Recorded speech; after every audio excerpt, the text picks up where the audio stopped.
Hello everyone, আসসালামু আলাইকুম। আপনারা সবাই কেমন আছেন? আলহামদুলিল্লাহ আমরা অনেক ভালো আছি। তো আমি আজকে রান্না করব হচ্ছে পাস্তা। তো প্রথমে দেখেন কীভাবে আমি পাস্তাগুলো রান্না করি। এবার আমি চুলা হাঁড়ি বসিয়ে দিয়েছি, হাঁড়িটা গরম হওয়ার সাথে সাথে পরিমাণ মতো পানি দিয়ে দিচ্ছি। এবার পানি যখন সামান্য একটু গরম হয়ে যায় তখন আমি সবগুলো পাস্তা দিয়ে দিব। এবার সবগুলো পাস্তা দেওয়ার পর আমি একদম ভালো করে নেড়েচেড়ে ভালোভাবে কিছুক্ষণ সময়ের জন্য আমি এগুলো পাস্তাগুলোকে সিদ্ধ করে নিব। তো দেখতেছেন পাস্তাগুলো আমি একদম ভালো করে নেড়েচেড়ে ভালোভাবে কিছুক্ষণ সময়ের জন্য সিদ্ধ। এবার পাস্তাগুলো সিদ্ধ হয়ে আসে তখন আমি একটা ঝুড়ির মধ্যে সবগুলো পাস্তা নিয়ে ঠান্ডা করে নর্মাল করে রাখবো। তো দেখতেছেন পানি সরিয়ে নিচ্ছি। তারপর আমি একটা চুলায় হাঁড়ি বসিয়ে দিচ্ছি, হাঁড়িটা গরম হওয়ার সাথে সাথে পরিমাণ মতো তেল দিয়ে দিচ্ছি। তারপর দিয়ে পরিমাণ মতো পেঁয়াজ কুচি, তারপর আদা বাটা রসুন বাটা দিয়ে দিলাম। এবার হচ্ছে আমি এগুলো পেঁয়াজের সাথে ভালো করে নেড়েচেড়ে ভালোভাবে কিছুক্ষণ সময় যেন আমি নেড়েচেড়ে ভালোভাবে কিছুক্ষণ সময় যেন এগুলো কষিয়ে নিব। তো দেখতেছেন পেঁয়াজ আর রসুন আদা বাটাগুলো আমি একদম ভালো করে নেড়েচেড়ে নিচ্ছি। তো একদম ভালো করে নেড়েচেড়ে ভালোভাবে কিছুক্ষণ সময়ের জন্য কষিয়ে নিচ্ছি। তো পেঁয়াজ যখন একটু সামান্য নরম হয়ে আসবে তখন আমি দিয়ে দেবো হচ্ছে মুরগির মাংস। তো মুরগির মাংসগুলোকে আমি আগে থেকে কিপ করে রাখছি, এগুলো ধুয়ে পরিষ্কার করে রাখছি। এবার সবগুলো মুরগির মাংস আমি পেঁয়াজের মধ্যে দিয়ে দিলাম। এবার সবগুলো মুরগির মাংস পেঁয়াজের মধ্যে তারপর আমি একদম ভালো করে নেড়েচেড়ে মাংসগুলো একটু সিদ্ধ করে নিচ্ছি। তো দেখতেছেন মাংসগুলো একদম ভালো করে নেড়েচেড়ে ভালোভাবে একদম মিশ্রণ করে নিলাম। তো এবার কিছুক্ষণ সময়ের জন্য আমি মাংসগুলো একটু সিদ্ধ করে নিব। তো মাংসগুলো সিদ্ধ হতে হতে তারপর আমি এখানে দিয়ে দিব হচ্ছে স্বাদ মতো 1 টেবিল চামচ লবণ। তারপর মশলা দিয়ে দিলাম 1/2 টেবিল চামচ হলুদ গুঁড়ো, 1/2 টেবিল চামচ ধনিয়ার গুঁড়ো, তারপর দিয়ে দিলাম 1/2 টেবিল চামচ জিরার গুঁড়ো, আর একটু সামান্য পরিমাণ দিয়ে দিলাম মরিচের গুঁড়ো।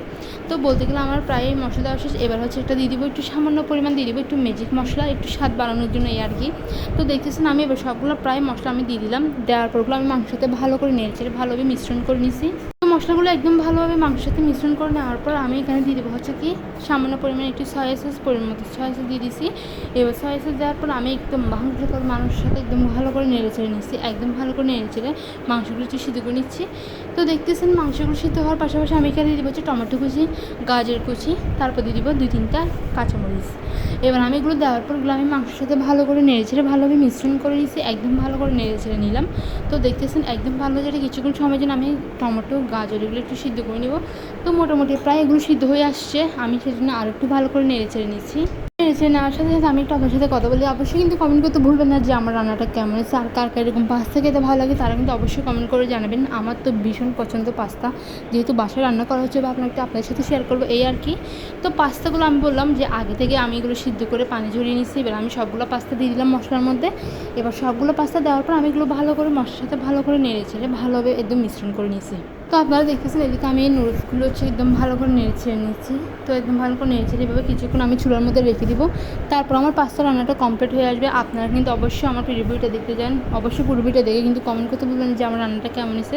আর কার কার দেখে খেতে লোভ লাগতেছে তারা কিন্তু অবশ্যই কমেন্ট করে জানাবেন। আমার তো দেখেও লোভ লাগতেছে, অলরেডি খেয়ে ফেলছি একবার, আবারও খেতে ইচ্ছে করতেছে ভিডিও দেখে। বলতে গেলে আমার পাস্তা রান্না এখানে কমপ্লিট। তো আপনারা অবশ্যই পুরো ভিডিওটা দেখেন, দেখে কমেন্ট করতে ভুলবেন না। সবাই ভালো থাকবেন, সুস্থ থাকবেন। আল্লাহ হাফেজ, টাটা, বাই বাই।